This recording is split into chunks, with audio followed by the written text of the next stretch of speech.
대표님이 지금까지 이야기해 주신 게 한 2016년도까지의 이야기인가요? 네, 2016년도 이제 피트 딱 시작했을 때, 네. 그때까지 얘기를 드렸죠. 여기까지 참 오래 걸렸네요. 네.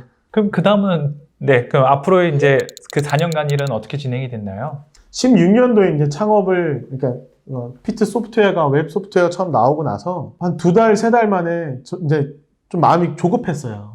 검사를 더 추가해야지, 무슨 기능을 더 넣어야지 하면서 정말 2-3달에 한 번씩 서비스를 업그레이드 해나갔고, 근력 검사니, 움직임 검사니, 그다음에 뭐 다양한 기능들을 추가를 한 1년, 17년도까지 계속 했던 것 같아요. 네.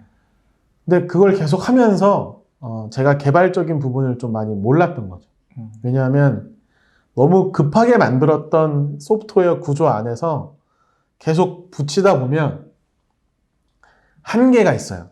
애초에 소프트웨어를 DB 설계라고 하는데 그 설계를 나는 100층을 쌓을 걸로 예상을 해서 구조를 짜놓으면 어플도 만들고 iOS도 가고 서로 연동도 하고 뭐 할 수 있는데 그런 고려를 하지 못하고 계속 소프트웨어만 업그레이드를 해나갔고요. 근데 그랬기 때문에 유저들이 늘어나고 우리를 알게 됐지만 그 이후에 스케일업에 한번 실패하긴 했어요. 그리고 저희가 거의 창업 3년 반 동안 투자를 받은 게 없어요, 거의. 아, 그래요? 네, 투자 받은 게 없고, 하지만 뭐 경기창조경제혁신센터나 뭐 다양한 정부기관에서 창업 지원 제도를 통해서 조금씩 보조금을 받아서 창업을 하는데 조금은 이어나갔죠. 하지만 그게 있다고 창업을 유지할 수 있는 건 아니거든요. 그래서 매출로 치면은 16년도에 매출이 한 5천만 원 정도 났고요. 아, 그래요? 네. 그 5천만 원이 뭐 작죠. 근데 소프트웨어 회사에서 5천만 원이면 그래도 거의 뭐 순수익이니까. 그리고 17년도에 매출이 한 1억 3천? 뭐 이 정도 났습니다. 뭐 작다고 느끼실 수도 있지만 저희는 정말 열심히 했고요. 그 다음에 2018년도에 매출이 3억 5천 정도. 또 성장세가 굉장히 높아지네요. 이게 뭐 작은 거에서 조금씩 높아졌지만 제가 얘기 드릴 수 있는 거는 피트는 단 한 번도 내려간 적은 없습니다. 이렇게 막 급격하게 막 엄청 올라간 적은 없지만 그래서 고민을 했던 것 중에 하나가 이제 외국에서 뭐 교수님들을 초청을 해서 세미나를 하자. 그래서 세미나를 수익을 하면 직원들 월급을 좀 줄 수 있지 않을까. 그래서 뭐 몇 달 전부터 준비를 해서 저희가 이제 국제 세미나도 한번 열었죠. 국제 세미나를 열어서 아마 그때 매출이 한 6천 얼마가 났을 거예요. 아, 한 번에요? 네, 한 번에. 그리고 이제 저희도 수익이 있으니까 어느 정도 이렇게 해서 만들어 놨고, 근데 1월에 월급도 없잖아요. 그렇죠. 이런 생각들을 12월, 11월에 하는 게 아니고 한 6개월, 1년 전부터 계획을 하는 거예요. 그때쯤 되면 돈이 없을 텐데 지원금도 끊기고, 근데 그때 서비스가 당연히 그때 서비스가 확장이 돼서 매출이 많으면 좋은데 1월에도 돈이 없으니까. 근데 그때 한창 저희가 좀 성공했던 게 있어요. 그 MES라고 그 측정평가사 라고 하는 거를 저희가 개발을 했어요. 그래서 대사 계산하는 거 있죠. 뭐 체중 70kg인 사람이 뭐 트레드밀에서 속도 몇으로 뛰면은 몇 칼로리 정도 소비되고 막 이런 계산하는 부분이 체육학과에도 있습니다. 그런 부분들을 교육을 해볼까? 내가 이제 그걸 공부를 많이 했었으니까 배우기도 많이 배웠고요. 근데 우리는 소프트웨어 회사니까 이거를 온라인으로 시험 보는 걸 만들자라고 해서 만들었어요. 그래서 측정평가사 MES로 해서 온라인 시험을 만들었고, 그냥 제가 페이스북에 올렸어요. 뭐 저희는 뭐 채널이 없어요, 페이스북밖에. 그래서 측정평가사 온라인 시험, 뭐 대사 계산하는 게 있습니다. 뭐 이제 모임을 했죠. 근데 그게 터진 거예요, 갑자기. 아, 그렇죠. 그게 터졌어요. 그게 터져서 1회 때 150명 정도 오고, 2회 때 200명이 넘게 왔어요. 저희가 지금 11회까지 진행을 한 것 같아요. 10회인가 11회까지 진행을 했는데, 그러니까 저는 이제 대학 때 좀 100만 원, 뭐 150만 원, 180만 원, 막 이런 돈을 굉장히 내면서 교육을 받았어요. 근데 그만한 가치를 받았거든요, 저는. 괜찮다고 생각을 했는데, 시간이 지나니까, 하나의 아쉬운 점은 그렇게 돈을 많이 받았던 협회들은 그 돈을 많이 벌었잖아요. 그렇죠. 그러면 다시 재투자를 해주셨으면 좋겠는데, 안 해요. 뭐 그 돈이 누군가의 주머니로 갔겠죠. 난 이건 얘기하고 싶어. 근데 그걸 또 떠나서 이제는 그렇게 해서 돈 버는 걸 후배들이 본 거야. 그러니까 조금 어린 후배들, 저희한테 선배들일 수도 있고 후배들이 이제 교육 사업이 남발이 되는 거예요. 뭐 교육하면 100만 원, 뭐 교육하면 80만 원. 해부학 뭐 플렉션, 이스텐션 하면 뭐 대단하다, 막 서컨덕션, 와, 막 이런 얘기 하면서 너무 쉬운 걸 쉽게 가르치고 100만 원 받고. 근데 또 전공자가 아닌 분들한테는 또 그게 또 신기하고. 근데 난 이렇게 몇백만 원, 100만 원, 몇십만 원 받는 교육이 무분별하게 너무 화가 났어요, 저는.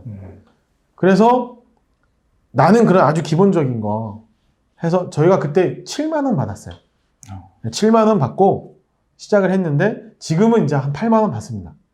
8만 원 정도 받는데 간단한 거니까 하루에 제가 아침 10시부터 6시까지 혼자 한 7, 8시간 동안 떠들어요. 제가 혼자 얘기하고 그 시험을 만들어 놨는데 솔직히 지금은 저희가 운영을 거의 멈췄어요. 우리가 그거 하는 회사가 아니잖아요. 그거 하면서 소프트웨어를 알리려고 했었고 이제 더 이상 매출로 직원들한테 얼굴 줄 수 없는 상황까지 간 거예요. 왜냐면 저희가 뭐 투자를 받은 게 없었거든요.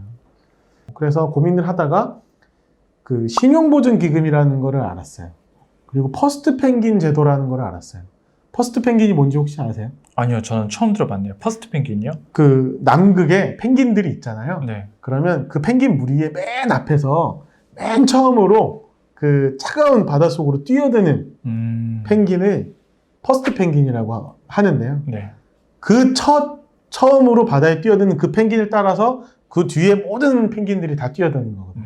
그래서 뭐 창업에 대한 지원금 뭐 해서 퍼스트 펭귄 지원금이 있었어요. 그래서 양복을 입고 신용보증기금 판교에 있습니다. 네. 그래서 뭐 그냥 문을 열고 양복 입고 들어갔어요. 그래서 퍼스트 펭귄 받으러 왔다고. 네. 그러니까 되게 저 사람 뭐지? 근데 누구신데? 저 스타트업 대표인데요. 그래서 근데 퍼스트 펭귄은 그렇게 뭐 그냥 받는 게 아닌데. 네. 뭐 제 주변 스타트업들 많이 받던데요. 제가 좀 이렇게 했어요. 네. 누가 받았냐? 뭐 주변에 누가 받았냐? 받은 사람은 제가 알고 있잖아요. 그 사람은 잘 모를 수 있지만. 그렇죠. 네, 얘기했죠. 네. 그 사람이 받은 건 맞는데 그럼 넌 누구냐? 그래서 나 경기 창조경제 혁신센터 보육기업이고 스타트업 피트인데 받아야 될 것 같아서 왔다. 그랬더니 이제 이 사람이 이제 좀 제가 좋게 보였나 봐요. 좀 자신감도 있어 보이고 뭐지? 라고 하는 부분도 있었을 거예요. 그래서 근데 이게 그렇게 쉽게 받는 게 아닌데 라고 하시면서도 그럼 사업계획서를 주세요. 그래서 보여드리고 저희 사무실을 오시겠대요. 가자고. 그래서 그날 또 같이 사무실에 갔어요. 네. 직원들한테 열심히 일하라고 했죠. 그럼 진짜 사무실이 있으니까. 네.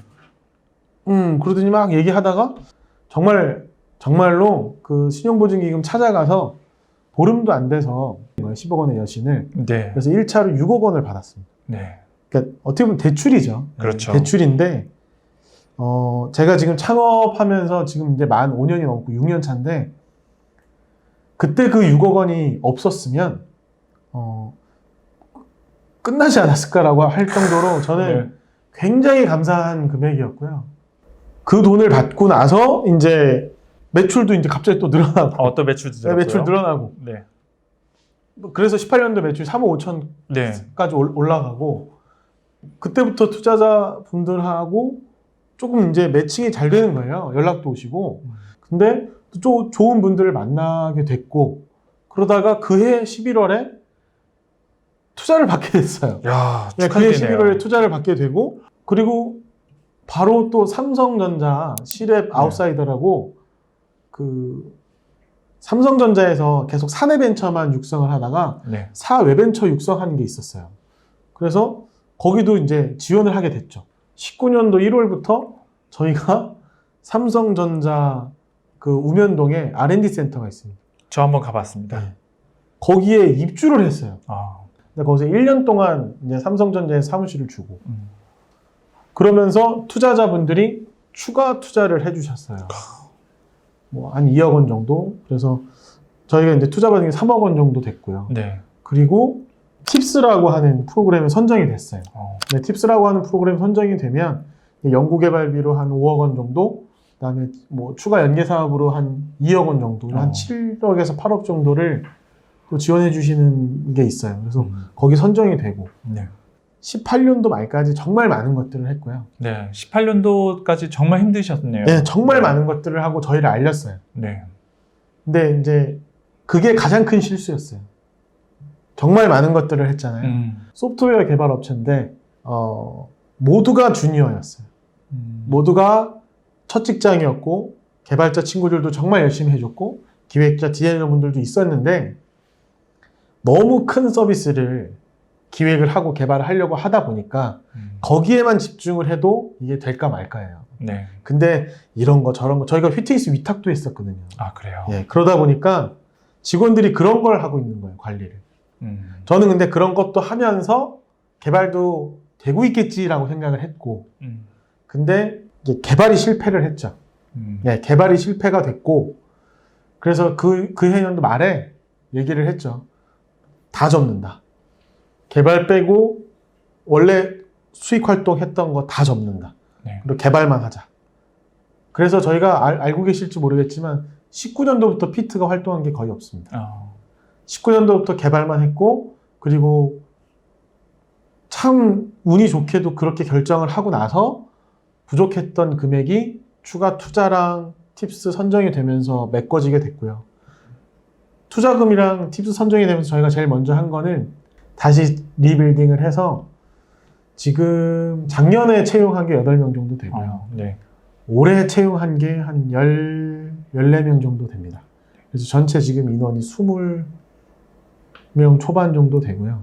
굉장히 규모가 커졌네요. 그쵸. 이제 돈을 받으면, 네. 저희는 소프트웨어 회사니까 돈을 받으면 인력을 채용하는 거고요. 저보다 이제 연봉 높은 분들, 그래서 시니어 분들, 개발자 경력 있는 분들, 기획자 경력 있는 분들, 그다음에 디자인 잘하는 친구들, 다 정규직으로 이제 채용을 다 했죠. 네. 다 해서 지금 19년도부터 지금 20년도 12월인데 한 2년 정도 가까이 HR, 그러니까 다시 팀을 다시 구성하고 다시 소프트웨어를 리모델링 한 게 아니고 처음부터 다시 개발했어요. 네, 처음부터. 그럼 이전에 있었던 그 폼이 아닌 아예 신축으로 다시 개발을 했고요. 네. DB 설계부터 처음부터 다 다시 개발을 했고 이제 관련돼서 키노트도 올해 8월에 코엑스에서 네. 행사도 크게 한번 했죠. 피트 인사이트 말씀이시죠? 예, 피트 인사이드가 아마 제가 알고 있기로 국내에서 피트니스 단독 홀에서 그 행사한 걸로 가장 큰 행사가 아닐까. 네. 그런 세미나 형태로 네. 뭐 그 정도로 생각을 했고요. 네.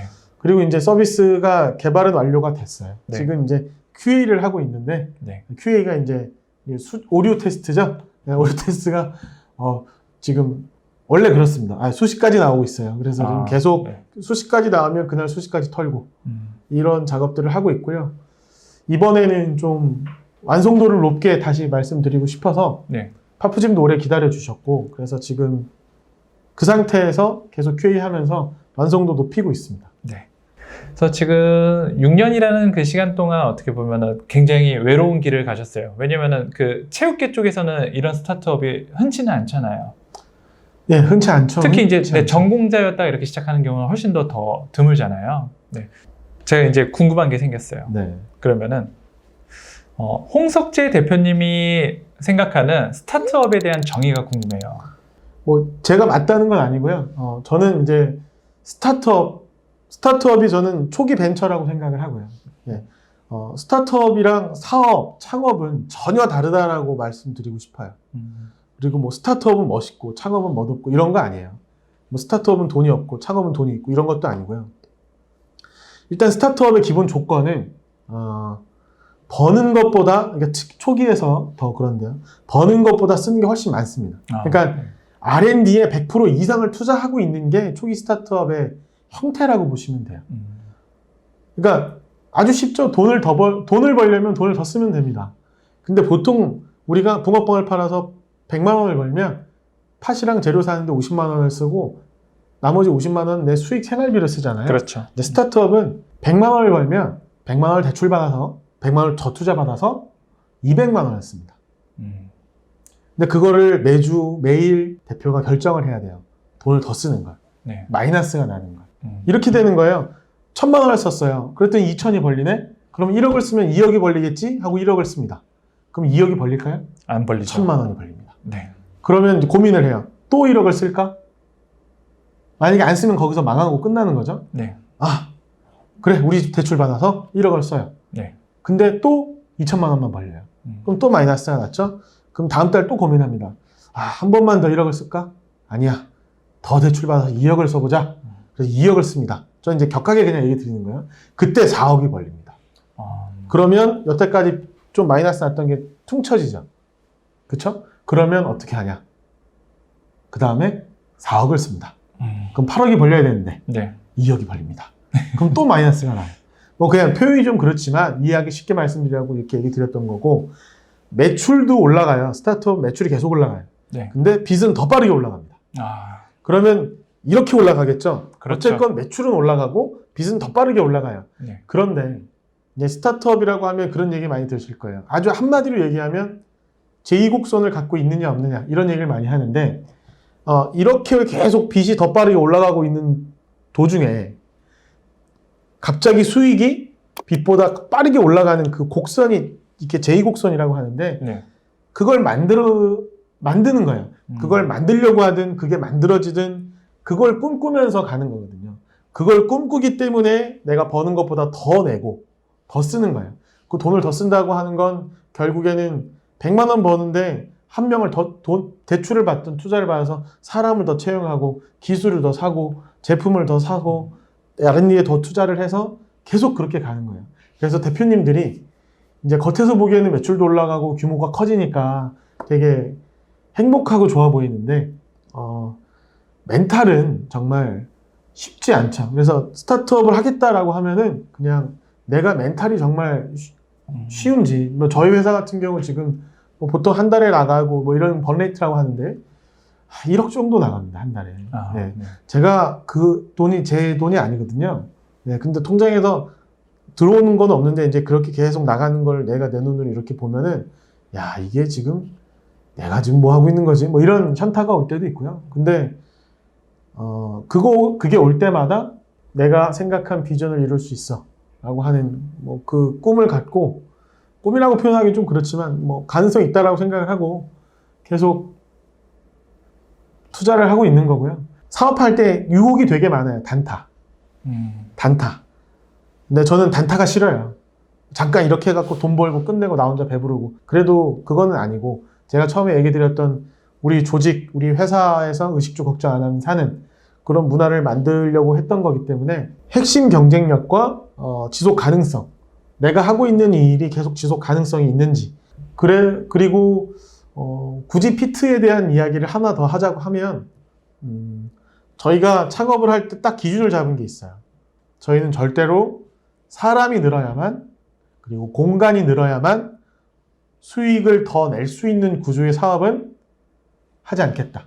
뭐 물론 사람이 늘겠죠, 일을 하다 보면. 근데 뭐 장사, 이렇게 뭐 업장처럼 테이블 개수에 따라서 수익이 딱 정해져 있는, 그냥 시간도 정해져 있잖아요. 그런 사업은 하지 않겠다. 네. 네. 좀 무한대 기대 가능성이 좀 큰 수익률을 요할 수 있는, 당장은 적더라도 그런 쪽에 포커스를 둬서 가겠다.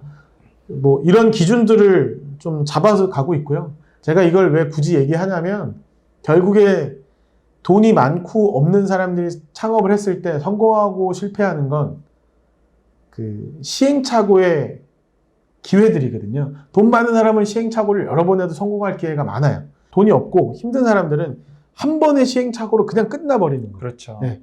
그래서 이런 초기의 기준들을 잡아놔야 시행착오를 줄일 수 있어요. 그래야지 성공할 수 있고, 아마 여러분들이 이 영상을 본다라고 하면 굳이 제가 여기서 이렇게 떠들고 여러분들이 이걸 보고 한 가지라도 딱 한 가지 도움이 될 거라고 기대하고 있는 거 하나는, 저 사람은 저런 실패나 저런 것들 했구나, 나는 저러지 말아야지. 그러면 여러분들이 할 시행착오 10개 중에 한 개는 내가 줄여줄 수 있지 않을까. 그러면 충분히 뭐 가치 있다라고 생각을 해서 이런저런 얘기를 한 거고요. 성공한 사람들이, 전 성공한 사람이 아니잖아요. 근데 성공한 사람들, 성공한 것 같이 보이는 사람들의 기사나 내용들이 되게 많아요. 네. 네. 위인전처럼 많죠. 그래, 앞에 나와서 막 많이 얘기하잖아요. 네. 그대로 하면 다 망해요. 그렇죠. 네. 그대로 하면 다 망해. 왜? 다 거꾸로 해석된 거예요. 그거 자기가 쓴 것도 아니고 성공을 해서 거꾸로 해석된 얘기를 여러분들이 듣고 있는 거니까 그대로 가면 성공 안 해요. 그냥 다른 길을 가야 된다. 그게 답이에요. 웬만하면 경쟁하지 말고 시장이 없어도 저희가 그런 얘기 되게 많이 듣거든요. 피트가 왜 아직도 매출이 많이 안 올라요? 왜 이거밖에 안 됐어요? 저희 경쟁업체가 없어요. 없죠. 네, 경쟁업체가 거의 없어요. 근데 경쟁업체가 없다라고 하면 내가 시장조사 안 했다 또 이런 얘기가 나오는데 경쟁업체가 없긴 없어요. 비슷한 서비스가 없어요. 근데 그 얘기가 뭔지 아세요? 시장도 없다라는 얘기입니다. 네, 시장도 없다라는 얘기야. 근데 투자자분들은 그런 얘기해요. 시장이 커야 되지 않냐, 파이가. 맞죠? 시장이 커야 되는데 내가 들어간 시장의 파이가 적다면 내가 크게 키우면 돼요. 예. 네. 그냥 그걸 꿈꾸면서 그걸 방향 잡고 현실성 있게 내가 가면 충분히 창업할 수 있다. 그래서 다양한 의견을 수렴하는 것도 좋지만 만약에 내가 창업을 한다면 그냥 이렇게 아주 그냥 이렇게 편하게 들어주세요. 네. 만약에 내가 딱 창업을 한다, 딱 하나만 해야 된다. 그러면 그냥 네 쪼대로 하세요. 네. 네. 이게 답입니다. 네. 알겠습니다. 그래서 지금 그 대표님께서 굉장히 많은 시간을 내주시고 이제 마지막에 정말 의미심장한 말씀을 해주셨는데 이 이야기를 듣고서 시행착오가 10개가 있는 거를 정말 하나라도 줄여주시기 위해서 최선을 다해주신 것 같아요. 네, 시간이 좀 길어지긴 했는데 한 가지만 제가 더 질문을 드릴까요? 알겠습니다. 왜냐면 이제 피트 같은 경우는 이제 경쟁 업체는 없고 이쪽 시장에서 파일을 더 크기 위한 지금 작업을 하려면 좋은 인재들이 있으셔야 돼요. 그래서 앞으로 당분간은 계속 더 좋은 인재들을 이제 찾으실 텐데 원하는 인재상이 따로 있으세요? 저는 일단 첫 번째로 인성이 실력이다라고 하는 기준으로 면접을 보고요. 그러니까 나와 맞는 사람, 우리 조직과 맞는 사람을 일단 찾고요. 그리고 두 번째로는 저희는 회사에서 동기부여 하지 않습니다. 이렇게 말하면서 대표는 어떻게 하면 동기부여를 줄까 고민합니다. 그렇죠. 하지만 대놓고는 저희는 회사에서 스스로 동기부여를 주지 않고요. 동기부여는 스스로 하는 거예요. 스스로 동기부여할 수 있는 사람을 찾습니다. 예, 그게 두 번째 기준이고요.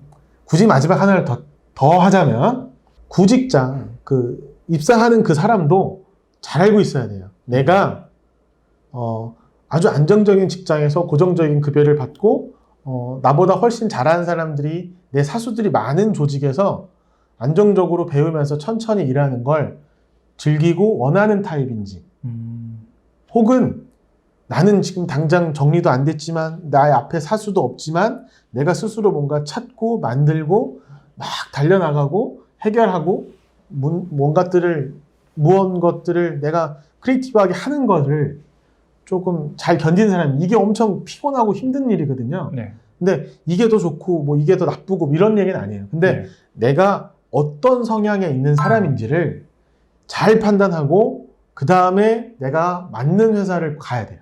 네. 제가 면접 볼 때 물어보거든요. 당신 성향에 안 맞으면 안 오는 게 맞다. 네. 네. 저희 회사 웬만하면 퇴근합니다. 네. 네, 퇴근하는데 가끔 야근도 해요. 네. 그리고 주말에 나올 때도 있긴 있어요. 근데 그래도 스스로 야근을 하는 친구들이에요. 필요하면 내가 하고. 근데 그렇지 않은 친구들이 있어요. 네. 네. 만약에 나는 그런 스타일이 아니다라고 하면 굳이 스타트업에서 일하지 않는 게 서로 다 좋은 거예요. 네. 네, 그래서 그런 얘기들을 합니다. 지금 말씀해주신 인재상을 정리를 해보면은 인성이 곧 실력이다. 네, 그리고 두 번째, 스스로 동기부여를 할 수 있는 사람. 그 세 번째가 내가 어떤 성향인지를 잘 알고 있는 사람이 꼭 중요하다고 이렇게 말씀해 주신 것 같아요. 그래서 정말 긴 시간 동안 홍석재 대표님 오늘 좋은 말씀 감사드리고요. 네, 자주 와주실 거죠? 네. 네, 감사합니다. 감사합니다. 여기까지 톤앤매너의 차코치였습니다. 감사합니다.